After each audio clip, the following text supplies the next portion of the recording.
Hello and welcome to another video, and today's a pretty special day. We're playing one of my favorite decks in my favorite archetype in Hearthstone right now, and that is, the deck is Reno Warlock. And why I really like these decks is because they're really adaptable, and they kind of feel like you can build them in a lot of different ways, play a lot of different tech cards, to be in just about any matchup that you play. And there's a lot of decision points that these types of strategies allot to you. Just go over basically how you win the game is you're planning to outvalue your opponent, maybe bounce some Reno Jacksons against an aggro deck, and go over the top with big demons into Bloody Gul'dan and N'Zoth the Corruptor to bring them all back.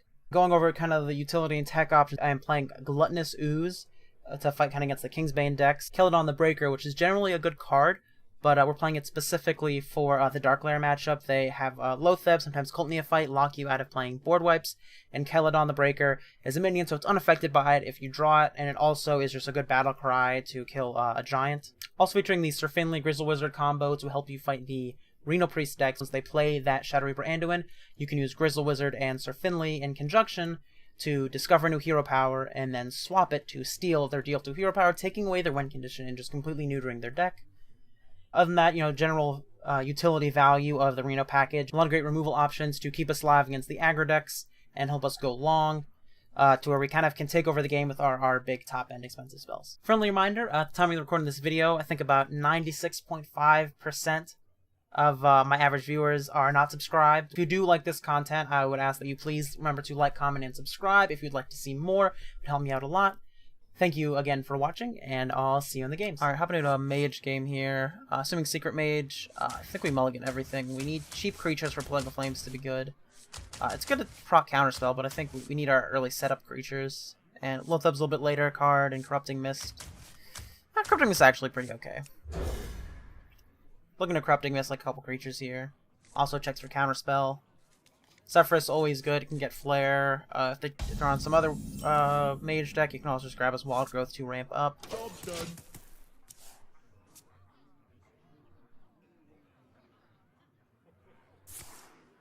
Coining out Mad Scientist, Archaeologist. Yeah, okay, I've seen this book before. Okay. Not worth Zephyrusing here, I believe. Just go for a tap. Fuck, that can be good. Board wipe that gains armor is pretty solid. An incredible discovery. Can we Corrupting Mist this? The issue lies in that they're gonna play a 3-mana 4/3 next turn, and then we're gonna get rid of 4 power, and they're gonna still have 4 power in play. I think this might be too aggressive of a play, but we played with it, and that was our plan, so we're gonna run with it. Okay, Raise Dead. That's going to be good to get with Zephrys, so that likely means that Zephrys will be our next play just to guarantee that Raise Dead. Here we see just a hard play secret. Okay. Yeah, I mean, you trade here, right? Every time? Okay. We're pretty okay with that. I guess we're digging for a Flare. Your wish is my suggestion.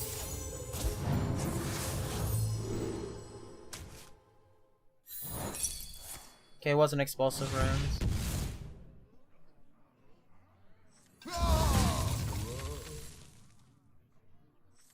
Just go with the Raise Dead, which was counterspell, but either the Flare gets countered or Raise Dead gets countered. I think I'd rather have that get countered. Let's keep the Flare around in hand. That was pretty. I mean, the good thing about this is they can't play Occult Conjurer. So that's the only good thing that playing into all of their secrets and being at 16 on turn 4 is good for, right? Ugh, that's rough. Mad Scientist, such a good card. Such a good, solid value card for that deck. 2/2 buy that cheats out 3 mana cards is so nuts. We already traded with the counterspell. Most lists only play the 1 counterspell, so I think we can safely go for a 5 pot here. I don't think we're looking to draw 2. I think we really need to interact with the board. I think I'm going to go for the gain 7 over the deal 5, so we need to deal with multiple things. Deal 4, it's great, just like we said. Also going to dump an Armor Vendor here to get on board, gain some armor. We could potentially set up a really solid Flare in the mid to late game. Or we can't set up, but if our opponent sets it up for us, that can be a close to winning play. And they're just going face, dump out 2 secrets. I think I'm going to trade into Mad Scientist and try and get a good flare here. I think that's the line. It could be the second counterspell, but most lists only play one, and I think it's worth trying to get the value from flare. Okay, they have a second counterspell. Alright, so they're playing an atypical list and blew me out of the water with it. But we are at 16. Could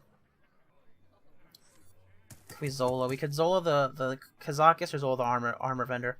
I almost want to Zola the armor vendor just to guarantee value, because I don't know if we're gonna have enough time to play this. Because our turn 7 looks like this, and our turn 8 looks like this. And then hopefully we can draw something to do on turn 9, and then just jam one of these on turn 10 to help us survive. So I think we need to just try and survive for cheap and easy right now. So I'm gonna go there. Double explosive. Gosh, our opponent is just running it right now. Double counterspell, double explosive in the first 5 turns of the game is really nuts and really hard to beat. Especially when they hit such high value counter targets. And their explosives deal so much damage because they both deal 4. It's so nuts. But at least they're out of the way now. We can kind of play around them safely. Not playing a big unit here. We definitely have to go face with one of our units to play around Rigged Fair Game, because it's almost certain one of those is Rigged Fair Game now. We can't have them drawing 3 cards at this crucial point in the game. This is really awkward because it deals 4 into a board of nothing. But I don't know what exactly else we could do here. As much as I want to kill this, I really think we have to go face. I also think we can hero power here. Power setting up, that's awesome. Yes, we definitely go face here. Proc the Flame Ward. Yep. Keep them off Rigged Fair Game. Into a Zilliax. You know, they have no more explosive runes. Get that trade in, and then we also get to go into an Enhanced Dreadlord next turn. We're at 17. They have a 5/5, but that is what it is.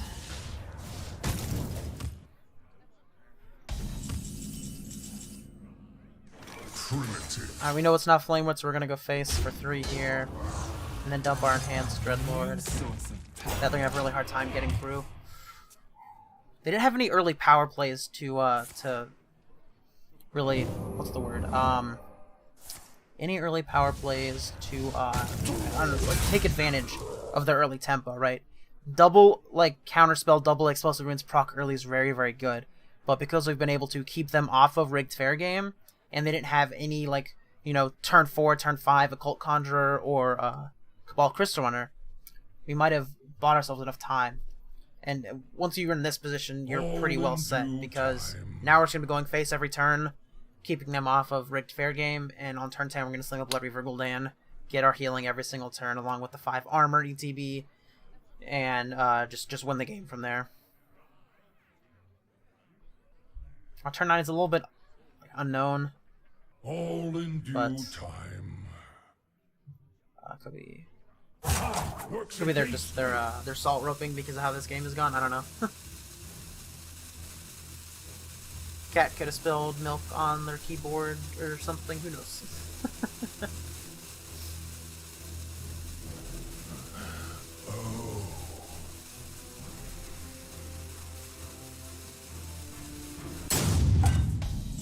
Okay. Okay, yeah, well, we didn't have a turn 9 play, but that was just perfect. Yeah, I don't think we need this card to win the game, but it's pretty just absolute perfects if we hit it, and yeah, so I think we're in a pretty good position that it's almost certain that we can't lose the game here. Yeah, our opponent won. Okay, yeah, they salt out. Yep. I mean, you know, it happens. You know, people play Enhanced Dreadlord against your aggro deck, it solicits that response sometimes. Okay, against Paladin, assuming odd, Hysteria is okay, but they usually have a bunch of small minions or similarly sized ones, so I don't think we need this in our opener. His off is not great. Kazakus fishing for a board wipe is good. As good as Zilliax is, I think we have to keep either Kazakus or Zilliax. I'd rather go for Kazakus because it can find us a board wipe. And I think we need to mulligan the other cards to try and find cheap early plays. You know, turn 1, turn 2, units, and spells. Okay, Zola isn't great. Reno's great. Keli'dan the Breaker we'd rather have in our deck, but it can be good. Yep, and it's odd. Okay. So looking for Defile this game, just looking to survive the late game like most of the games we play. Armor Vendor, great turn 1. This is we'll likely trade with, you know, 1+ Silverhand recruits, and also buffers our life total pretty well here. This card's a huge upgrade. I don't think I adequately gauged how good this card was gonna be, because I thought it'd be good, you know, potentially replace mixtures to mixtures, but it's a lot better for a lot of reasons. And also it's busted because it's in standard, right? Like, that's great. Yeah, it feels pretty good. Break it, you buy it. Start trading off into their bros. Feel pretty good with that one. They have a tour guide here into hero power. That could be rough. Okay, they have righteous protection and hero power. That's pretty bad for us. We could look at a coin Kazakus here, but I think I'd rather let them have a chance to play out Omayog. I don't know. It's a close one for sure. I'm not going for killing my Avenger. Okay. This Gluttonous Ooze could have value on further turns.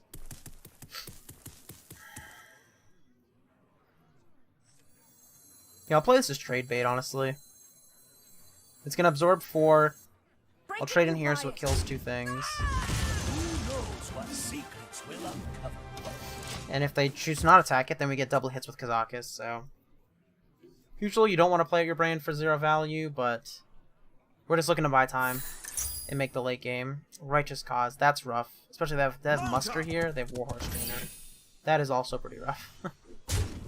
They traded 2 dudes here. Okay, so I mean they want to protect their Warhorse, but they were trading off their dudes pretty aggressively, which likely means they don't have a Quartermaster in hand, which is really good for us. They're 4 away from that. Hopefully they can't finish it next turn. I think we have to go for a Kazakus 5-pot here, for sure. 1 mana is just too unlikely to work for us. They also have the coin to protect against Omayog. Get 5. Deal 4, exactly what we're looking for. Summon 2 minions. This can summon Brann, so I'm gonna go for it. I think that's better than summoning a 5/5 because we have the Brann potential. I could be totally incorrect, but multiple bodies in a Brann sounds good. Their minions aren't that large, so we're not as likely to need the 5/5, but multiple minions that can trade into multiple things are pretty good. Blessing of Authority here is really rough. That means we're just coining out a Keli'dan the Breaker 100% of the time, which puts us off of our plane a little bit, but it doesn't line up that bad into what we have in hand. And this is like the new hot tech that a lot of these decks are playing. You would occasionally see it pop up as a 1-of, but now it appears that basically every list is on a 2-of Blessing of Authority. Which, honestly, I've never played Odd Paladin, so I honestly couldn't tell you why. Other than, like, make guy big, doesn't die to Defile, I don't know.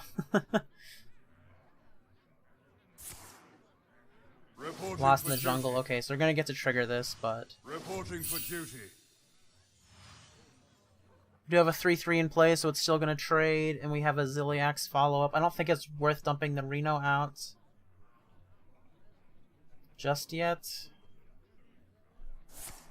Are they... Oh wow, so they have a muster, so they get even more value than just the hero power. It's pretty nuts for them. It's gonna be hard to beat. 1 mana +7, fair and balanced.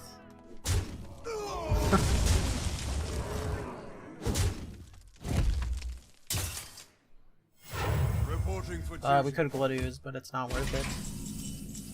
Grizzled Wizard, with Sir Finley is kind of good at locking them out of the game, but it doesn't do near enough here. The problem with this is that what does it do? It gains 6, basically. Trades with 2 things, but then we still get smacked for 9. So we'll be at 13 at the end of the trade. I don't know. Yeah, I don't think we can hold on to this any longer. I think we just have to jam this now. I kind of want to hold on to it a little bit longer, but I think it just has to be a run out here. But this into potentially this, or also just like Renoing next turn could be good. Yeah, that's kind of what I thought we would want to Keli'dan the Breaker, but we had to play it out earlier, so not sure. This is a really good turn 7 for them. Can we realistically gain Brann value? I don't think so. We can, however, hold off on this with a Khartut Defender. I'd really like to hold off on this until we can Reno and then Zola the Reno, just kind of giving us the ability to just go super long. I don't think it's worth Zolaing this. You can, but it's such a gamble, and you have to pay out the 4 mana. So then, if you're Kazakusing for a 5-pot, then you're paying 9 mana, which is your entire turn. If you don't hit it, then you can be in a really awkward position, so... I think because I have the Reno, I'd rather hold it out for that. Just jam a Khartut Defender. And, they just trade here, trade... It's so easy, but I don't know if I can... I think going for the Brann plus Zola Reno play is too greedy. I think it's better to go here. As awesome as that would be, now it's a lot harder for them to get to the first Khartut Defender, let alone the second Khartut Defender. It comes back, so I think it's worth it. Now I'm probably hoping that I would have had the double Reno, because we're probably going to need it this game, but... we'll see what happens. We can still run them out of threats this game. We also have the ever-looming Grizzled Wizard plus Finley to lock them out of things. It's not Blessing of Might. Yeah, that's a really good option for them here, because now they just get an easy trade in with their face, and then go face with the other one. Then we get to dump it in Enhanced Dreadlord, however, which should be pretty good.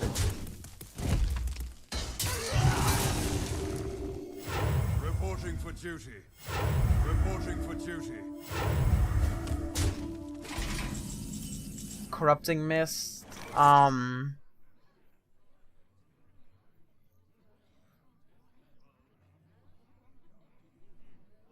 this allow us to do anything differently?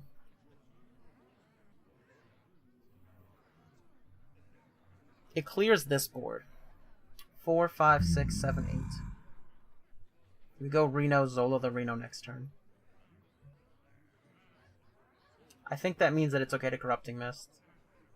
If they have Leroy, we're still not dead. So... I think we get to be greedy here. I think we get to be greedy, yeah. Let's see, 3, 7, 8, 9. We're one short of that. We can't, you know, sense demons into a potential Voidcaller. So I'm just gonna Hero Power here looking for a board wipe. Kobold Librarian. 4, 5, 6, 7, 8, 9. Plus 6 is 15. Yeah, let's just hop on the green train, why not? Plague of Flames, that could be used to good effect later. Just gonna do that, and then dump a, I'm actually gonna dump a Gluttonous Ooze, because it fights with the board a little bit better, and gets rid of that. Although, they might just attack into it to get it out of play, in which case I would rather have Sense Demons. Which I guess we should have done something different before this. That matters. They have Leroy in that. Does that change it? Okay, they're trading anyway, so we're totally okay with that. So that means they don't have Leroy. Leroy wasn't enough. It shouldn't be, right? Because that Leroy would have been enough. Okay, because they would have gone 3 face at 5 plus Leroy. We would have been dead if they had Leroy. Killing everything but Warhorse Trainer is awkward. But going into Arena Zola is awesome. So, yeah, go ahead and rip this before we fully heal ourselves up. Ooh, Brann. Yeah, that's really good value, but we just can't do it right now. I think it's far too greedy. Even this just plays into a silence a little bit too much for my liking. And also, like, this is 6 plus 6 is, you know, yeah. We need to have the Brann in play, and we can't really deploy with our taunt or anything like that, so. Yep, just go into a Reno and then pick it up. So 12 cards in deck and 6 in hand, but we have a Reno as backup. Carnivor's pretty absurd. We might be going for a Plague of Flames line here. Alright, that looks a lot worse now, but that Muster's so good. Divine Shield 3/3s. So nuts. Into a Broomstick. God, that's so good. They're so good at this game. Yeah, that's honestly kind of the Nutter Butters.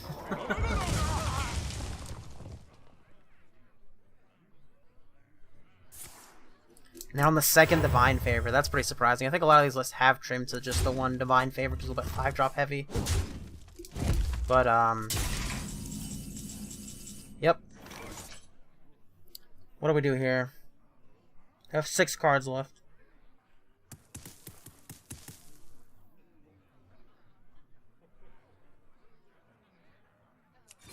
think we're gonna go for a hero power.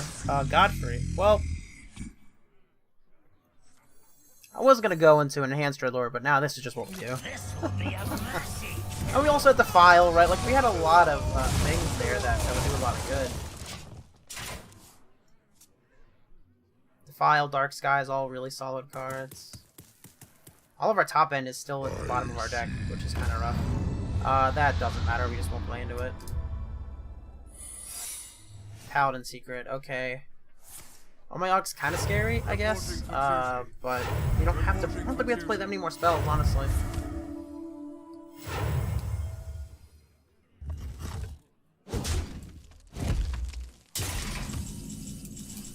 Alright, we can just dump a Rotten Applebaum and our Loatheb of our own. Is that better than just a Zilliax? It's more, that's like kind of override healing, but I think this is fine. Let's pop the Divine Shield off of one of these. They get an easy trade in there, that's fine, it is what it is. Competitive Spirits. Okay.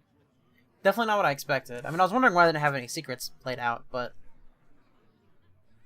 I seem to be Omayog. Second Carnival Barker, okay.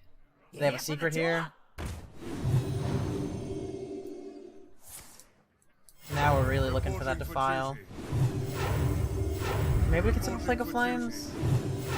Or Kobold Librarian? Yeah, they're kind of wiping our board here. Can we go that wide?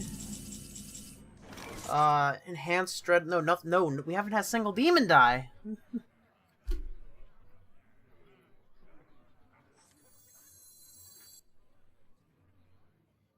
I think I have to hero power.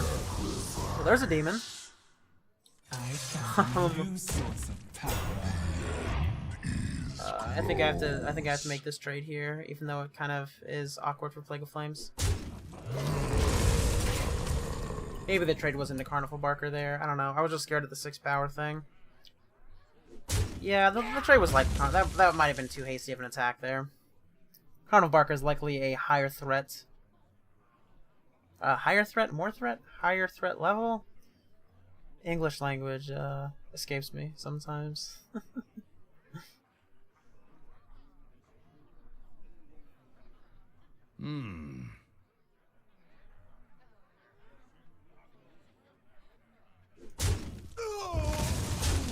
That face tank the 5.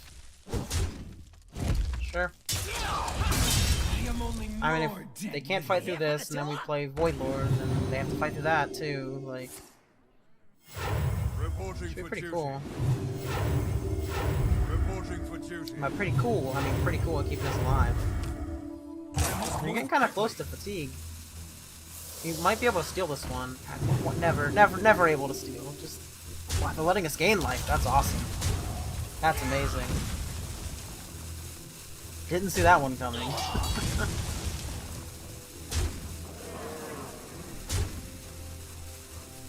Did not see that one coming.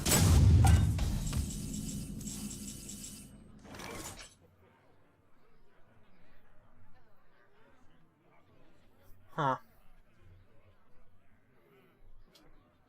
I think I'm gonna go for a Plague of Flames here, with using our Void Lord as well. Or sorry, our Voidcaller to get out our Void Lord. So I'm gonna start with a Kobold Librarian, hopefully drawing one of our cheaper minions. We have 3 of them left in the deck. We did not get any of them. Let's see, 1, 2, 3, 4, 6, 7, 8, 9, 10, 12, 13, 14, 15, 16, 17. Yeah, this is super far away. Just jamming this, and I don't think we wait for this for Finley anymore, and I think getting the extra destroy is more valuable here. Is it? Am I crazy? I think how we could hero power. We can easily hit one of these. Okay. Well, now we can pair these, but now it's too late.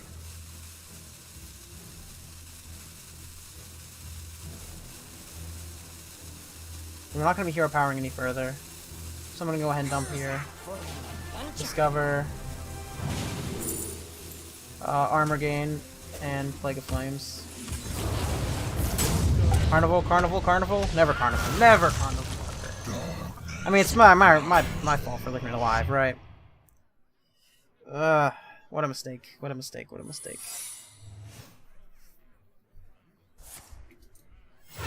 Reporting for duty. Reporting for duty. When I go and attack it here, they're gonna have getaway quota. And it's just never gonna leave me alone. That's really good.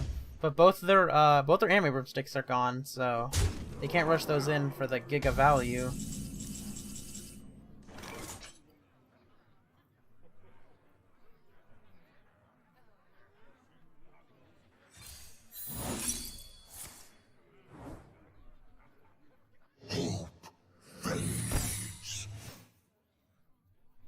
Okay. I guess we'll take those. No need to play Zephrys out here. Pretty clean. Zilliax here. Okay, I think we have finally safely gotten there. Without any scary hits somewhere. Reporting for duty. Reporting for duty. What a long grindy one, honestly. And this is how you really beat Odd Pal, and that's what it's like how versatile this deck is. Just how versatile Reno strategies are, really. I think like Reno Mage is my favorite deck, and this is in my top 5 probably. Honestly, it's just so good. It's so versatile. It's so busted, honestly. Like, I mean, I know I can only say good things about it, right? It has its weaknesses. It's not the best deck ever, but I think it's a really good strategy that you can use to tech against what you expect to play against. And it has enough playability to it, and enough decision making that you can outplay your opponent and get the W. Forged in blood and shadow.